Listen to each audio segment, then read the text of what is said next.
দিবেন এমন একটা দেশ গঠন হোক সেই দেশের শাসক বর্গ আল্লাহর কোরআনের আইন অনুযায়ী দেশ চালাবে।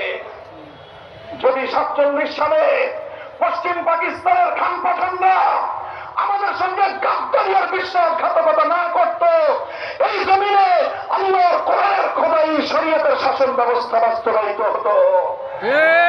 শরীয়তের শাসন ব্যবস্থা বাস্তবায়িত হলে আজ স্বাধীনতার 24 আর 55 প্রায় 80 বছর পরে এসে আমাদের জাতিকে কলঙ্কের বোঝা নিয়ে বিশ্ব দরবারে মাথা নিচু করে বাঁচতে হতো না।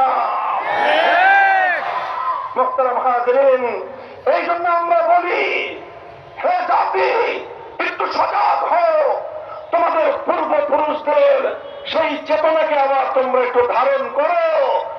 ইনশাআল্লাহ তোমরা এমন এক সমাজ গড়তে পারবা, তোমরা এমন একটা রাষ্ট্র করতে পারবা যেই সমাজ এবং রাষ্ট্র 21 শতাব্দীতে বিশ্ব দরবারে সর্বদিক থেকে সমৃদ্ধ, আত্মমর্যাদা সম্পন্ন, মাথা উঁচু করে জাতিতে আমরা পরিণত হতে পারবো ইনশাআল্লাহ।